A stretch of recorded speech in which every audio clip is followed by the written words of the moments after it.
So sectoral funds म्हणजे काय, तर एखादा म्युच्युअल फंड कंपनी जेव्हा सेक्टरल फंड लॉन्च करते तेव्हा ती एखाद्या सेक्टरशी संबंधित स्टॉक्समध्येच फक्त गुंतवणूक करते. ब्रॉडर मार्केट्सपेक्षा कुठेतरी कॉन्सन्ट्रेटेड बेट्स घेऊन एक्स्ट्रा रिटर्न कमवण्यासाठी या क्षेत्रांमध्ये गुंतवणूक केली जाते. तर ह्या 4 सेक्टरमध्ये गेले काही वर्षांमध्ये खूप मल्टीबॅगर्स क्रिएट झालेले आहेत. म्हणून ते सेक्टरल फंड हे उदयास आले आणि त्यांनी त्याप्रमाणे परतावा दिल्यामुळे अजून त्याच्यामध्ये गुंतवणूकदारांचा ओघ वाढलेला आहे. अनेकदा गुंतवणूकदारांना तेच लक्षात येत नाही की एखाद्या स्टॉकमध्ये किंवा एखाद्या सेक्टरवरती त्यांनी खूप बेट लावली तर त्या सेक्टरचा तेवढा आवाका आहे का एक्सपांड होण्याचा. त्याच्यानुसार जर का तुम्ही योग्य सायकलमध्ये जर का ॲसेट क्लासमध्ये एंट्री केलीत तर तुम्ही डिस्प्रपोर्शनेट वेल्थ क्रिएट करू शकता ओव्हर द इयर्स. सो तू हा खूप महत्त्वाचा मुद्दा उपस्थित केलास की सेक्टरल फंडांमध्ये किंवा मार्केटमध्ये सुद्धा सायकल समजणं खूप गरजेचं आहे. महत्त्वाचा इंडिकेटर याच्यात मी सांगेन की तुम्ही बघितलं पाहिजे की त्या सेक्टरमध्ये मनी फ्लो कसा जातोय. सो हे समजून घ्यायला पाहिजे की एखादा सेक्टर जे थोडं प्रीमियमायझेशनकडे जाणार आहे, एखादं सेक्टर जे अनऑर्गनाइज टू ऑर्गनाइजकडे जाणार आहे, तिकडे डिस्प्रपोर्शनेट रिटर्न्स मिळण्याचे चान्सेस आहेत. त्यामुळे सेक्टरल फंड्समध्ये अनेकदा मी म्हणेन टायमिंग फार महत्त्वाचं आहे आणि तिथे लॉंग टर्म SIP करणं शक्यतो टाळावं. सेक्टरमध्ये कॉम्पिटिशन काय, एंट्री बॅरियर्स कसे आहेत, गव्हर्नमेंट पॉलिसीज काय आहेत, व्हॅल्युएशन काय आहेत, या सगळ्या फॅक्टर्सचं तुम्ही लक्षात घेऊनच गुंतवणूक केली पाहिजे. हे जर का गुंतवणूकदारांनी आयडेंटिफाय केलं की कुठले सेक्टर्स चांगलं करू शकतील तर त्याच्यात त्यांना नक्की फायदा होईल गुंतवणुकीचा.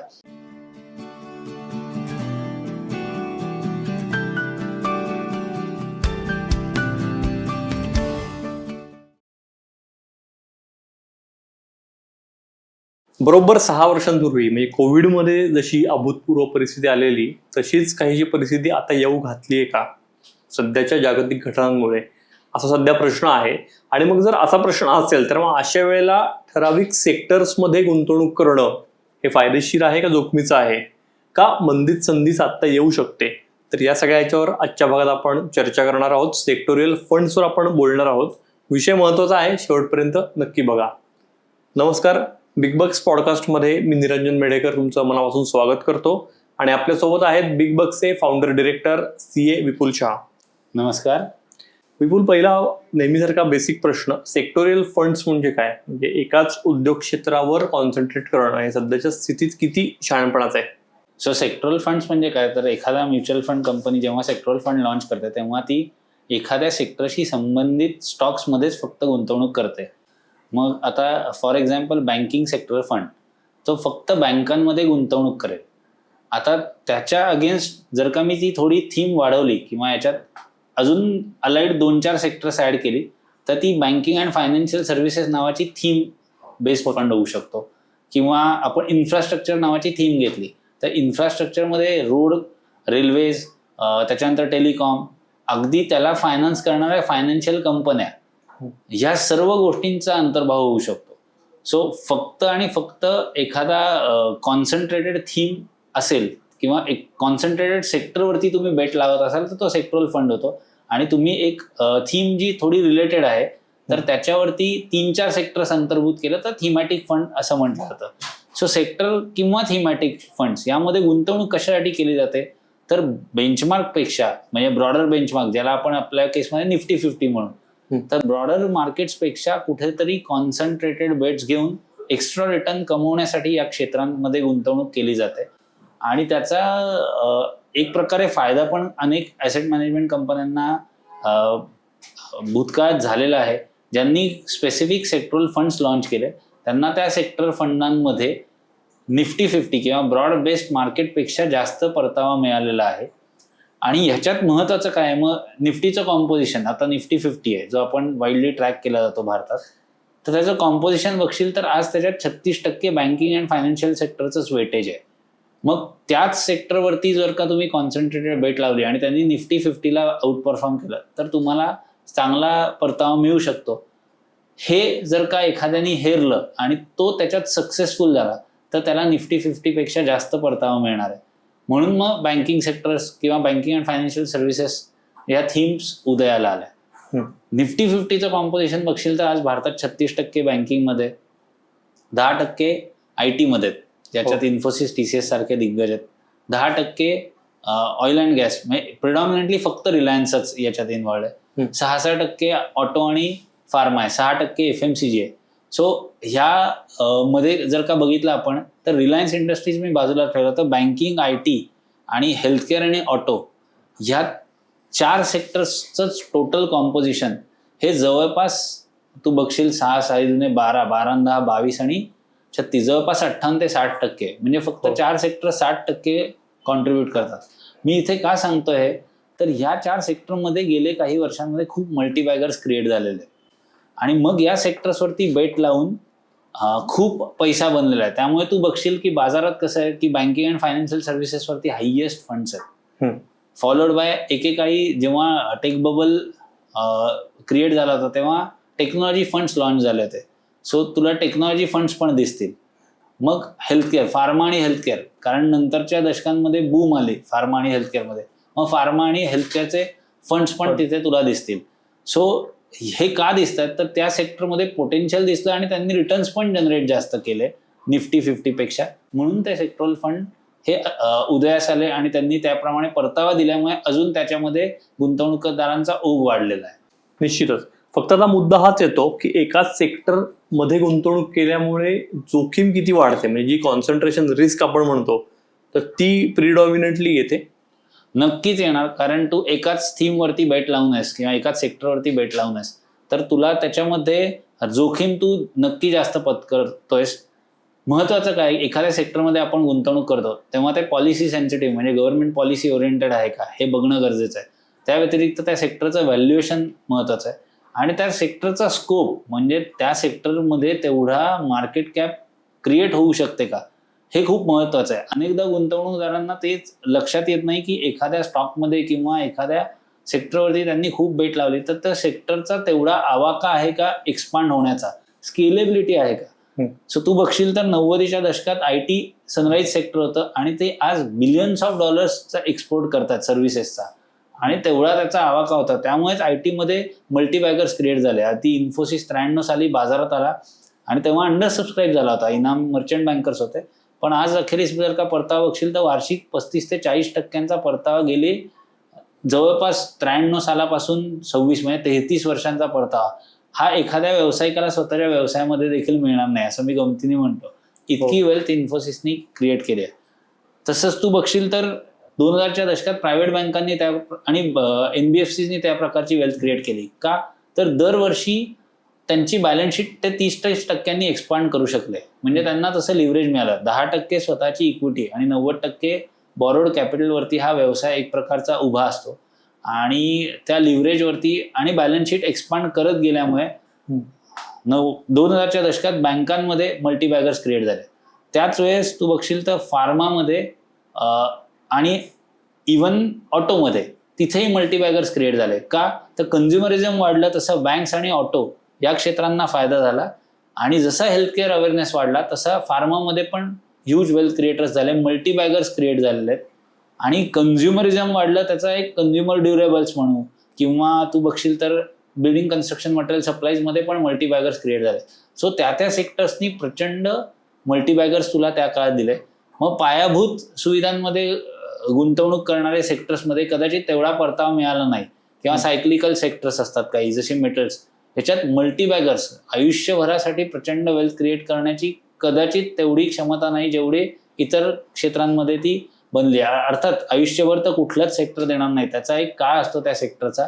हेच इथे महत्वाचं आहे. म्हणजे इथे ती रिस्क अधोरेखित करायला लागते की एखाद्या सेक्टरवरती आपण बेट लावली, कॉन्सन्ट्रेशन केलं तर असंही होऊ शकतं की ते सेक्टरच मंदीमध्ये गेलं तर 5-5, 10-10 वर्षांची मंदी येऊ शकते. कधी कधी मी म्हणतो काही सेक्टर्स तर डायनासोरस इन द मेकिंग पण असू शकतात की जसं coal based coal fire power plants असतील तेव्हा एकेकाळी पॉवर सेक्टरमध्ये प्रिडॉमिनंटली थर्मल एनर्जी हाच विषय होता आणि त्यामध्ये बेट घेतली असतीस तर त्या कंपन्यांचे स्टॉक चालले नाहीत. मग ती पॉवरमध्ये डायव्हर्सिफाईड थीम आली, त्याच्यात अल्टरनेट सोर्सेसवाल्या कंपन्या आल्या तर मग ती टक धरेल. पण अदरवाईज एन्व्हायरमेंटमुळे ESG जे आजकाल एक बजवर्ड आहे त्यामुळे बघशील तर काही सेक्टर्सना they are on the death bed. म्हणजे त्याच्यात तुम्ही इन्व्हेस्ट करणं हे कदाचित फायद्याचं ठरूच शकणार नाही. वेळात सनराईज सेक्टरमधली इन्व्हेस्टमेंट फायद्याची ठरू शकते. So concentration definitely will have, ती दुधारी तलवार आहे हो. की ती चालली तर ते सेक्टरमध्ये परतावा प्रचंड मिळू शकतो, अदरवाईज खूप कमी होऊ शकतो. तेव्हा प्रश्न तोच येतो जो तू आता मेन्शन केलास की वेगवेगळ्या उद्योगांच्या सायकल्स या नेमक्या कशा बदलतात. म्हणजे आपण IT, फार्मा, बँकिंग असं जर बघितलं तर सध्या काय सायकलमध्ये तो फंड आहे हे कसं ओळखायचं? एक तर याचे काही लीड इंडिकेटर्स असतात. म्हणजे लॉजिस्टिक्सचा एक लीड इंडिकेटर आहे बाल्टिक ड्राय इंडेक्स, BDIY. तसं US मध्ये समजलं जातं की auto sector is a lead indicator for US economy, कारण तिथे प्रिडॉमिनंटली आत्ता सध्या तुला IT चा डॉमिनन्स दिसतोय. म्हणजे आत्ता असं बघशील तर भारतात 36% बँक्स आणि 10% IT आहे. US मध्ये हे उलट आहे, 33% IT आणि 10-12% फायनान्शियल्स आहेत. अर्थात तिथल्या IT कंपन्या या प्रॉडक्ट ओरिएंटेड आहेत, व्हेअरएज भारतातल्या सर्व्हिस ओरिएंटेड आहेत. सो US मध्ये तिथल्या इकॉनॉमीची डायरेक्शन ओळखण्यासाठी लीड इंडिकेटर म्हणून ऑटो सेल्स आणि ऑटो एन्सिलरी सेक्टरचे जी काय आपण म्हणूयात ग्रोथ किंवा त्यांचे आकडे हे कायम चेक केले जायचे. सो प्रत्येक इकॉनॉमीत तो एक लीड इंडिकेटर असतो. तुला गमतीची गोष्ट म्हणून सांगतो की लीड इंडिकेशन कसं कळतं, तर असं म्हटलं जातं की 2008 साली मंदी येण्यापूर्वी मुंबईला डॉकयार्ड रोडवरची जी नॉर्मल गर्दी असते ती खूप कमी झाली होती. सो चेंबूर पासून डॉकयार्ड पर्यंत जायला ज्या रोडवरती प्रचंड लॉजिस्टिक्स मुवमेंट असायची ती कमी झाली होती. यातून अनेक फंड मॅनेजर्सना अंदाज आला होता की कदाचित गुड्स मुवमेंट कमी झाले. अर्थात तेव्हा BDIY पण कोलॅप्स झाला होता किंवा या सगळ्या गोष्टींमधनं एक लीड इंडिकेशन मिळालं होतं. सो सगळीच सेक्टर सायक्लिकल असतील असं नाही. Banking, interest rate sensitive, auto, commodities हे सायकल ओरिएंटेड आहेत. Whereas FMCG, pharma are in a way defensive, की त्याच्यात फारशी सायकल येत नाही. याचा अर्थ प्राइसेस वर खाली होणार नाहीत असं मी म्हणत नाही, पण एक स्टेबल व्हॉल्यूम ग्रोथ किंवा एक स्टॅबिलिटी त्यांच्या बिझनेसमध्ये असते. व्हेअरएज इंटरेस्ट रेट वाढले तर कदाचित ऑटो एन्सिलरीजची म्हणजे ऑटोची डिमांड कमी होऊ शकते, कारण अनेक जण वाहनही कर्ज घेऊन खरेदी करतात. So interest rate sensitive may not perform well. कमॉडिटीजमध्ये पण सायकल येतात. सो फॉर एक्झाम्पल समजा रिसेशन आलं तर कमॉडिटीजमध्ये तेवढा उठावच नसतो किंवा कमॉडिटीजमध्ये मग पर्यायाने त्याच्या प्रोडक्शन कंपन्यांमध्ये म्हणजे स्टील असेल किंवा सिमेंट असेल, ह्या कंपन्या हायली सायक्लिकल आहेत असं आपण म्हणू शकतो. व्हेअरएज IT भारताच्या केसमध्ये असं होतं की जगात जेव्हा नॉर्मली रिसेशन येतं तेव्हा IT वरती इम्पॅक्ट होतो, पण अदरवाईज भारताच्या इकॉनॉमीचा IT क्षेत्रावरती भारतातल्या इमिजिएटली परिणाम दिसत नाही. तो बराचसा ग्लोबली अवलंबून आहे. सो ग्लोबल सायकलवरती भारताचा IT इंडेक्स चालतो. म्हणजे असं मी म्हणेन की जगात जर का चांगल्या संधी उपलब्ध असतील, जगात ग्रोथ होत असेल तर भारताची IT कंपन्या ग्रो होतील. मग भारताची सायकल काय चालली याच्याशी कदाचित संबंध येणार नाही. ह्या सगळ्या गोष्टी समजून घेऊन आपण गुंतवणूक केली पाहिजे. सायक्लिकल्समध्ये फायदा कसा आहे, जर तुम्ही सायकलच्या अगदी लोला जर का गुंतवणूक करू शकला, कारण तेव्हा व्हॅल्युएशन खूप कॉम्प्रेस्ड असतात, तर तुम्हाला त्याच्यात प्रचंड बेनिफिट होतो. आणि if you end up investing at the peak of the cycle, मग मात्र अतोनात नुकसान होऊ शकतं. म्हणून सेक्टरल इन्व्हेस्टमेंटमध्ये खूप काळजी घ्यायला लागते. सायकल समजून घ्यायला लागतात, त्याचे इंडिकेटर समजून घ्यायला लागतात. गुंतवणूकदार स्वतः जर का हे सगळा अभ्यास करून गुंतवणूक करू शकला तर उत्तम, नाहीतर म्युच्युअल फंडांसारखा समर्थ पर्याय आहेच, जिथे फंड मॅनेजर तुमच्या वतीने हे काम करत असतात. ते सायकल्स अंदाज घेत असतात सायकल्सचा. म्हणजे एक थीम म्हणून बिझनेस सायकल फंड्स पण उदयाला आलेत. सो ज्याच्यात तुला दिसेल की वेगवेगळ्या सेक्टर्सचे फंड्स स्टॉक्स मध्ये गुंतवणूक केलेली आहे. अर्थात वेगवेगळ्या कंपन्यांचे बिझनेस सायकल फंड हे कम्प्लिटली इंडिपेंडेंटली वेगळ्याच पोर्टफोलिओज घेऊन गोष्टी रन करतात, कारण प्रत्येक फंड मॅनेजरचा थॉट प्रोसेस ही वेगळी आहे. म्हणजे तुला असं दिसणार नाही की बिझनेस सायकल फंडांमध्ये सगळ्यांच्या खूप ओव्हरलॅप्स आहेत. हे पण इथे समजून घेतलं पाहिजे. सो सायकल्सचा अंदाज घेणं म्हणजे हॉवर्ड मार्क्स यांनी मास्टरिंग द मार्केट सायकल नावाचं एक सुंदर पुस्तक लिहिलंय. त्याच्यानुसार जर का तुम्ही योग्यता सायकलमध्ये जर का ॲसेट क्लासमध्ये एंट्री केली तर तुम्ही डिस्प्रपोर्शनेट वेल्थ क्रिएट करू शकता over the years. So cycle समजण्यातच अनेक दिग्गज गुंतवणूकदारांचं आयुष्य गेलेलं आहे आणि त्यांनी त्याच्यावरती मास्टरी मिळवली असं मी म्हणेन. सो तू हा खूप महत्त्वाचा मुद्दा उपस्थित केलास की सेक्टरल फंडांमध्ये किंवा मार्केटमध्ये सुद्धा सायकल समजणं खूप गरजेचं आहे. सो फॉर एक्झाम्पल तू बघशील तर रिअल इस्टेटची एक सायकल 2013ची पीक नंतर 2020 पर्यंत सायकल रिअल इस्टेटची चालली नाही.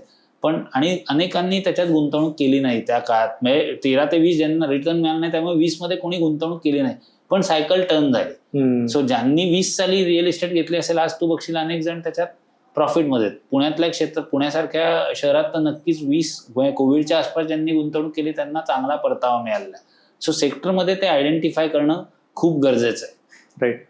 हाच मुद्दा थोडासा पुढे नेला. म्हणजे एखादं क्षेत्र हे वर येणार आहे हे आधी ओळखण्यासाठी काही इंडिकेटर्स हे मिळू शकतात का गुंतवणूकदारांना, की ज्यामुळे ते टायमिंग साधू शकतील? एक महत्वाचा इंडिकेटर याच्यात मी सांगेन की तुम्ही बघितलं पाहिजे की त्या सेक्टरमध्ये मनी फ्लो कसा जातोय.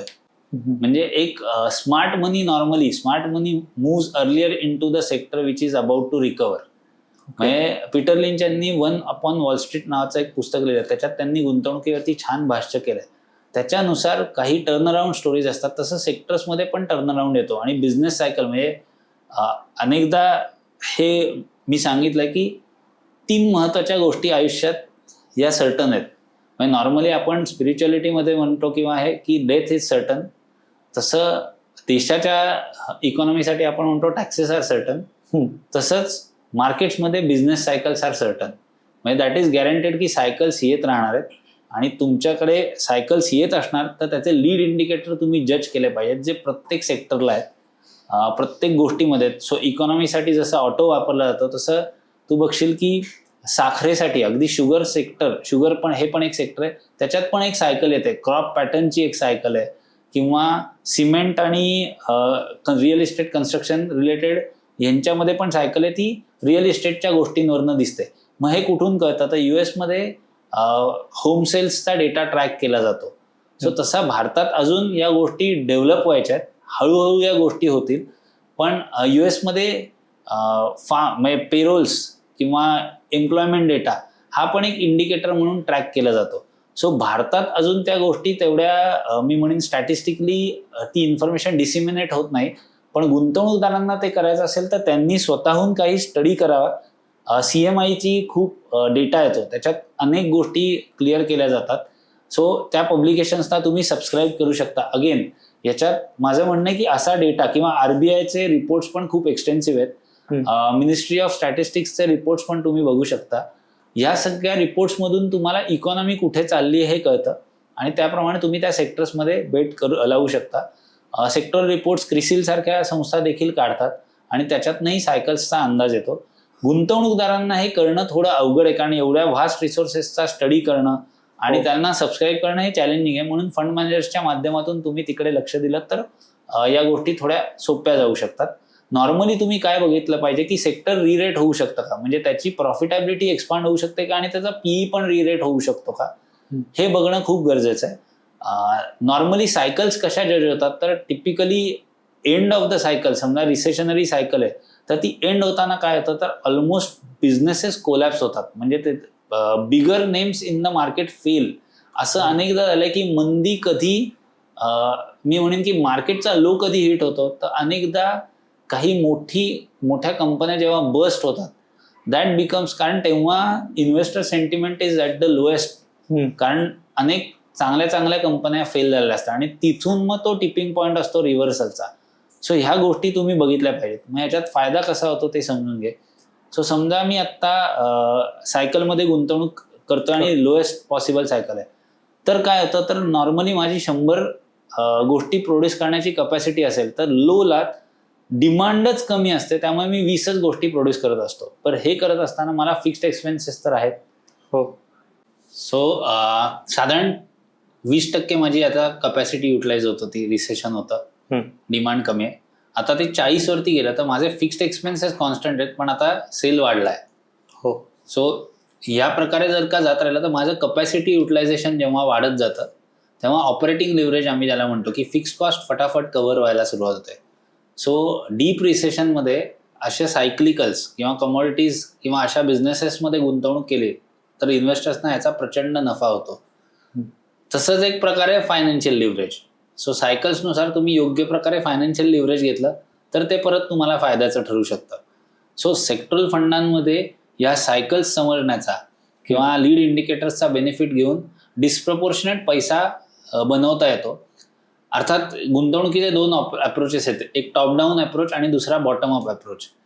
टॉप डाऊन अप्रोचमध्ये आधी इकॉनॉमी कशी करेल, चांगली करेल का, आणि त्यानंतर त्यातले कुठले सेक्टर्स चांगले करतील आणि मग त्या सेक्टरमधले स्टॉक निवडले जातात.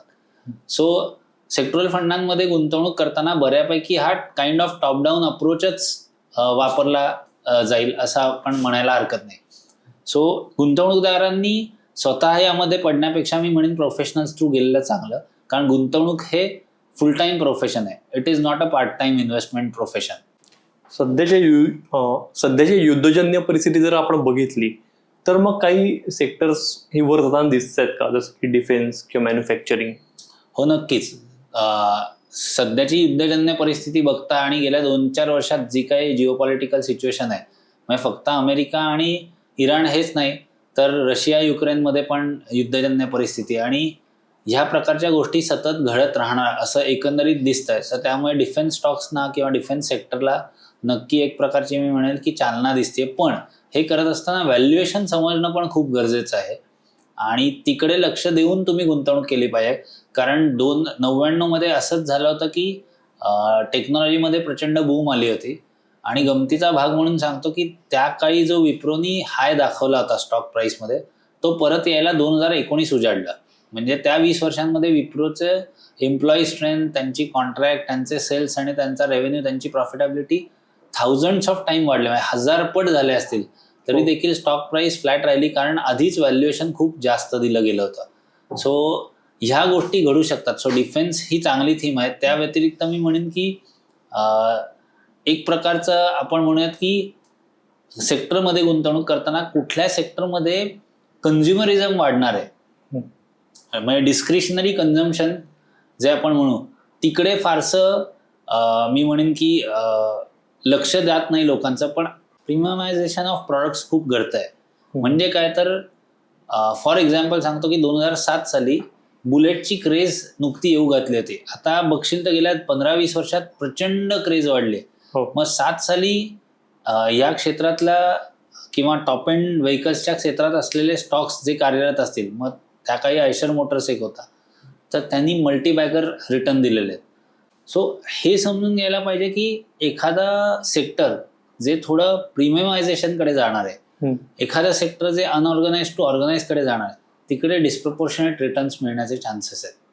मुद्दा तोच येतो मग की एखाद्या सेक्टरचा पीक पिरियड उलटून गेला, सुवर्णकाळ होऊन गेल्यावरही जर तिथे गुंतवणूक सुरू ठेवली सेक्टोरियल फंडात, तर मग काय रिस्क तुम्हाला येऊ शकते? ही खूप मोठी रिस्क आहे, कारण त्याचा पीक येऊन गेल्यानंतर रिसेशन आलं तर ते मंदी खूप लांबू शकते. त्यामुळे सेक्टरल फंड्समध्ये अनेकदा मी म्हणेन टायमिंग फार महत्त्वाचं आहे आणि तिथे लॉंग टर्म SIP करणं शक्यतो टाळावं, अनलेस अँड अंटिल त्या सेक्टरमध्ये लॉंग रनवे तुम्हाला दिसतोय. सो हे फार महत्त्वाचं आहे. किंवा तो इंडेक्सचा खूप मोठा पार्ट असेल तरच तुम्ही त्यामध्ये रेग्युलर गुंतवणूक करावी. अन्यथा माझं असं म्हणणं आहे की मग तुम्ही शेवटी सेक्टरल फंडांची एक बास्केट क्रिएट करू शकता की जी अगदी इंडेक्सला पूर्ण मिमिक करणार नाही, पण तुम्ही काही गोष्टी, काही सेक्टर्सवरती ओव्हरवेट ॲलोकेशन, काही सेक्टर्सवरती अंडरवेट ॲलोकेशन तुमच्या प्रकारे ठेवू शकता. पण दीर्घकालीन गुंतवणूक एखाद्या सेक्टरमध्ये करणं टाळावं, कारण सायकल फिरली तर त्यामध्ये नक्की तुमचा लॉस होऊ शकतो आणि त्या क्षेत्रातली मंदी अनेक वर्ष चालू शकते. असं काही सेक्टर्सच्या बाबतीत पूर्वी घडलेलं आहे. म्हणजे मी असं म्हणेन की काही 90च्या दशकात जी सेक्टर्स डॉमिनेट करत होती किंवा एकेकाळी टेक्स्टाईल कंपन्यांनी प्रचंड वेल्थ क्रिएट केली होती, पण आज बघशील तर टेक्स्टाईल्स सेक्टरमध्ये मल्टीबॅगर्स क्रिएट होतील असं कुठलीही परिस्थिती दिसत नाही. सो अशा अनेक गोष्टी तुम्ही समजून घ्यायला पाहिजेत. सेक्टरमध्ये कॉम्पिटिशन काय, एंट्री बॅरियर्स कसे आहेत, गव्हर्नमेंट पॉलिसीज काय आहेत, व्हॅल्युएशन काय आहेत, या सगळ्या फॅक्टर्सचं तुम्ही लक्षात घेऊनच गुंतवणूक केली पाहिजे. टेक्नॉलॉजी ॲडव्हान्समेंटमध्ये मुळे अनेकदा सेक्टर्स काही नामशेष होऊ शकतात, हेही लोकांनी लक्षात घेतलं पाहिजे. ओके, पण मग सामान्य गुंतवणूकदारांनी सेक्टरल फंडात गुंतवणूक करताना कोणत्या चुका ते करतात आणि ज्या टाळायला हव्यात आवर्जून? पहिलं म्हणजे रिसेन्सी बायस, की रिसेंटली एखाद्या सेक्टरनी खूप चांगलं परफॉर्म केलं असेल तर तुम्ही त्याच्यामध्ये हेवी ॲलोकेशन करणं हे खूप चुकीचं आहे. अनेकदा असं दिसतं की आता मध्ये डिफेन्स सेक्टर्स किंवा आत्ताच्या युद्धजन्य परिस्थितीमध्ये समजा डिफेन्स सेक्टरनी खूप जास्त परतावा दिलाय, तर तुम्ही लगेच त्याच्यावरती जम्प करून त्या कन्क्लुजननुसार मागे 60-70% रिटर्न मिळाला असेल तर पुढेही तसेच रिटर्न्स मिळतील किंवा तसाच रनवे राहील, हा विचार करणं शक्यतो टाळलं पाहिजे. दुसरी महत्वाची गोष्ट म्हणजे over allocation to a particular sector किंवा in your total portfolio. So 100 रुपये तुमच्या टोटल गुंतवणुकीमध्ये 5-10% जास्त एखादा सेक्टर नसावं असं माझं म्हणणं आहे. सेक्टरल फंडांमधली गुंतवणूक हे का महत्वाचं आहे, तर आता तुम्ही सेक्टरल फंडामध्ये गुंतवणूक करताय म्हणून हे महत्वाचं आहे. आता बँकिंग सारखं सेक्टर आहे जे 100 पैकी 36% आज निफ्टीचा पार्ट किंवा त्याचा वेटेज आहे, तिथे तुम्ही सेक्टरल फंडामध्ये करा. पण तुम्ही ऑब्झर्व करत राहायला पाहिजे की कालांतराने जर का बँकिंगचा सेक्टर अलोकेशन किंवा वेटेज कमी होत राहणार असेल तर तुमचा पोर्टफोलिओही त्या प्रकारे तुम्ही रिशफल केला पाहिजे. सो बऱ्याचदा तो मार्केटशी थोडा अलाइंड असावा हे कायम लक्षात घेतलं पाहिजे. आणि रिटर्न्स फार वोलाटाईल असणार आहेत हेही समजून घेतलं पाहिजे, कारण तुम्ही कॉन्सन्ट्रेटेड बेट लावत असाल तर higher the risk higher the return हा फॉर्म्युला नक्की तुमच्यासाठी ॲप्लिकेबल होणार आहे. त्यामुळे कॉन्सन्ट्रेटेड बेट्स घेणं नक्की टाळावं. म्हणजे ओव्हर ॲलोकेशन, कॉन्सन्ट्रेटेड बेट, रिसेन्सी बायस या सगळ्या गोष्टी टाळणं गरजेचं आहे. सॅटेलाइट थीम म्हणून सेक्टरल फंडांचा वापर करावा, ती कधी कोर थीम असू नये.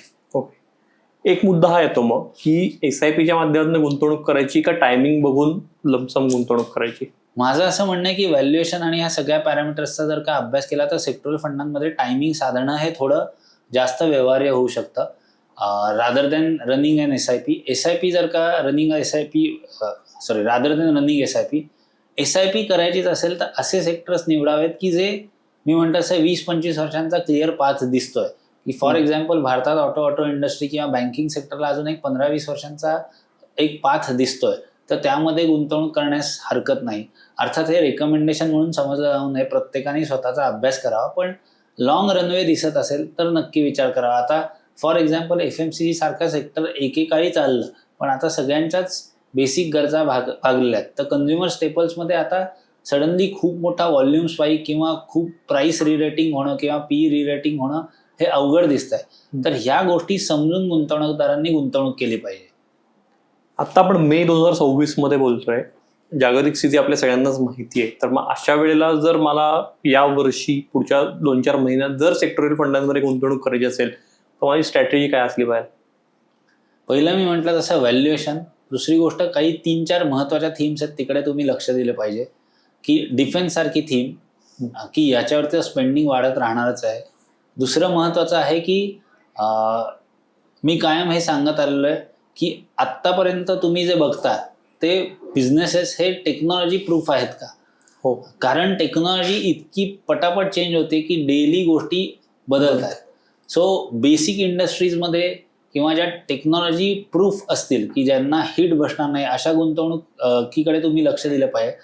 जगभरात अस्थिरता निर्माण होते, त्यामुळे लोक स्वतःचे रिसोर्सेस क्रिएट करण्याचा प्रयत्न करणार. सो लोकल इंडस्ट्रीज ज्या काय असतील तिकडे लक्ष दिलं पाहिजे. भारतासारख्या ठिकाणी China+1 आणि मग आपल्याकडे पॅकेज स्कीम ऑफ इन्सेंटिव्ह आहेत किंवा या गोष्टी आहेत, तर त्यामुळे मॅन्युफॅक्चरिंग सारख्या थीमकडे पण लक्ष द्यायला नक्की हरकत नाही.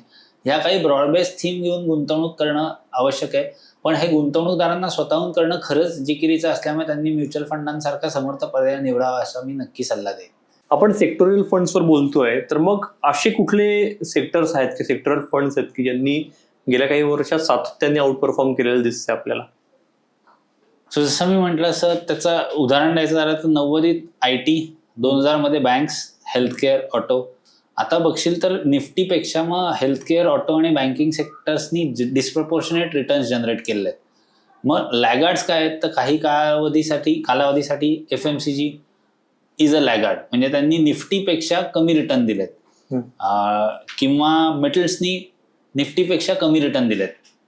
अर्थात ह्या सेक्टर्समध्ये पण रोटेशन घडतं आणि स्मार्ट मनी त्याप्रमाणे मूव्ह होतो की जेव्हा डिफेन्सिव्ह म्हणजे मार्केट्स ओव्हर व्हॅल्यूड असतील तेव्हा डिफेन्सिव्हमध्ये पैसा जातो आणि ते सेक्टर्स आउट परफॉर्म करतात. व्हेरॅज जेव्हा डीप रिसेशन आहेत त्या पॉईंटपासून इंटरेस्ट रेट सिक्लिकल्स किंवा मी म्हणेन थोडे पॉलिसी जी बँकिंग किंवा कन्झ्युमरिझम वाढवणाऱ्या पॉलिसीज असतील त्या सेक्टर्सना बेनिफिट झालेला आहे. सो नेट बघशील तर Nifty bank has outperform Nifty. Even Nifty IT since inception might have outperform. Recently it has significantly underperform. So Nifty healthcare is again a massive winner. मी जसं म्हटलं तसं की एक्सपांडच होत चाललंय healthcare sector. म्हणजे भारताच्या GDP पेक्षा हेल्थकेअर सेक्टर एक्सपांड होत आहे. तर नॅचरली हेल्थकेअरचा हेल्थकेअर सेक्टरचा परफॉर्मन्स हा जास्त चांगला राहणार आहे. हेच बँकांच्या बाबतीत घडलं की देशाच्या GDP पेक्षा बँकिंग सेक्टरचं पेनिट्रेशन वाढत चाललंय किंवा वाढत चाललं होतं, त्याचा बेनिफिट त्या सेक्टरला झालाय. हे जर का गुंतवणूकदारांनी आयडेंटिफाय केलं की कुठले सेक्टर्स चांगलं करू शकतील, तर त्याच्यात त्यांना नक्की फायदा होईल गुंतवणुकीचा. आणि याच्यासाठी बिझनेस सायकल फंड सारखा पर्याय सुद्धा समर्थपणे उपलब्ध होऊ शकतो, कारण त्याच्यात सेक्टरल रोटेशन होत राहणार आहे in sectors which will do better. Okay, आता हे तू आत्तापर्यंत सांगितलंस की 90 मध्ये IT, नंतर बँकिंग, हेल्थकेअर, या पुढचा जर काळ बघितला आपण, पुढची 5 वर्ष जर बघितली, तर कुठले सेक्टर्स वर्क होतील असं वाटतंय? यातलं महत्वाचं म्हणजे मी आजही म्हणेन अजूनही फार्मा हेल्थकेअर सेक्टर हे बेटर दिसतंय, looking at the overall growth in that sector. त्याच्या व्यतिरिक्त फायनान्शियल सर्व्हिसेसमध्ये, कारण तिथे पण खूप फायनान्शियल सर्व्हिसेस बँक्स आल्या, पण इस्पेशली नॉन लेंडिंग बिझनेसेस कदाचित खूप चांगले करू शकतील. म्हणजे for example non lending businesses in banking financial services may do better. मग त्याच्यात काही इन्शुरन्स कंपन्या असतील, काही फायनान्शियल सर्व्हिसेस मग ब्रोकिंग कंपन्या असतील, काही NSDL CDSL सारख्या डिपॉझिटरी कंपन्या असतील, NSEचा IPO योग घातलाय, अशा काही कंपन्यांमध्ये जास्त ग्रोथ होऊ शकते किंवा अशा सेक्टर्समध्ये फायदा होऊ शकतो. ऑटो इंडस्ट्रियल सेक्टर हे सुद्धा ऑटो अँसिलरीजचं सेक्टर चांगलं करू शकतं. आपला GDP पर कॅपिटा साधारण $3,000 घरात आहे आणि चायना इज अराउंड $12,000. जसं आपला तो GDP वाढेल, असं म्हटलं जातं की $3,000 इज अ इन्फ्लक्स, की त्याच्यानंतर तुमचं ऑटो इंडस्ट्री मॅसिवली एक्सपांड होते. सो आपण त्या कस्पवरती आहोत. सो असं म्हणतात जातं की भारतात वर्षभरात ज्या गाड्या विकल्या जात होत्या तेवढ्या एका महिन्यात चायनामध्ये विकल्या जात होत्या. So it is that big scale. तर त्या दृष्टीने भारत पण तिकडे जात राहणार आहे आणि म्हणूनच तू बघशील की रस्ते एवढे इन्फ्रास्ट्रक्चर क्रिएट होतं आणि लोकांची अफोर्डेबिलिटी वाढली आहे. तू बघशील तर कारच्या प्राइसेसमध्ये इन्फ्लेशन तेवढं नाही झालेलं compared to what people have seen growth in their earnings. म्हणजे एवढा ग्रोथ झाली आहे अर्निंगमध्ये, त्याच्या तुलनेत आता कार इझिली अफोर्डेबल आहे. 20 वर्षांपूर्वी माझ्या फॅमिलीच्या उत्पन्नात कदाचित मी कार घेतली नसती, पण आज मी ती सहजरित्या म्हणजे आज सामान्य कुटुंबांना ती सहजरित्या उपलब्ध आहे. सो ह्या गोष्टींकडे लक्ष दिलं तर ह्या सेक्टर्समध्ये चांगला परतावा मिळण्याचे चान्सेस आहेत. विपुल, आता काय आपण रॅपिड फायर क्वेश्चन्स घेऊया. तू पटकन उत्तर देणं अपेक्षित आहे, मी पटकन प्रश्न विचारणे अपेक्षित आहे. पहिला प्रश्न, सेक्टरल फंड मध्ये गुंतवणूक करणं म्हणजे लॉटरीचं तिकीट आहे का अभ्यास करून मारलेला तुक्का? अभ्यास करून मारलेला तुक्का म्हणेन मी. गुंतवणूकदारांसाठी सेक्टरल फंड म्हणजे लॉंग टर्म कमिटमेंट का short term affair? Short term affair. जेव्हा एखादा सेक्टर जोरात चालतो तेव्हा क्लायंटचा फोन आधी येतो की तुमचा, आणि जेव्हा तोच सेक्टर बुडतो तेव्हा पहिला फोन कोणाचा असतो? पहिला आमचा आणि नंतर क्लायंटचा. सध्या बाजारात सगळ्यात जास्त हवा असणारा, पण प्रत्यक्षात फसवा ठरू शकणारा असा सेक्टर कोणतं दिसतंय? डिफेन्स मी म्हणेन, कारण थीम व्हॅल्युएशन वाईज थोडी जास्त प्राइसी वाटते. क्लायंटला सेक्टरल फंड सुचवताना जास्त धाकधूक कोणाची होती, तुमची की क्लायंटच्या बँक बॅलन्सची? क्लायंटच्या बँक बॅलन्सची. जर तुम्हाला स्वतःला सगळे पैसे एकाच सेक्टरल फंडात टाकायचे असतील आणि ते काढता येणार नाही अशी सिच्युएशन असेल, तर तुम्ही टेक्नॉलॉजी फंड निवडाल का इन्फ्रास्ट्रक्चर? आत्ताच्या घडीला टेक्नॉलॉजी फंड, पण थोडा त्याच्यात ब्लेंड पाहिजे ग्लोबल इन्व्हेस्टमेंट्सचा. तुमच्यामध्ये सगळ्यात मोठं धाडस कोणतं? हा शेवटचा प्रश्न आहे. सगळ्यात मोठं धाडस कोणतं? सेक्टरल फंडात लमसम टाकणं की बायकोला न सांगता शेअर्समध्ये ट्रेडिंग करणं? बायकोला न सांगता शेअर्समध्ये ट्रेडिंग करणं.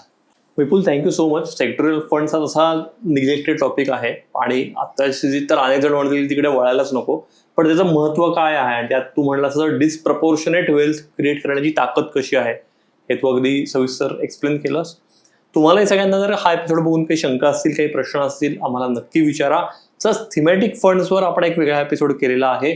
बऱ्याचदा गल्लती सेक्टोरियल फंड्स आणि थीमॅटिक फंड्समध्ये होते, तर तोही नक्की बघा. म्हणजे तुमच्या डोक्यात जर काही कन्फ्युजन असेल तर ते नक्की दूर होईल. तसंच यासारखे आणखी कोणते एपिसोड आम्ही करायला पाहिजेत आवर्जून तेही नक्की कळवा. भेटूया पुढच्या भागात.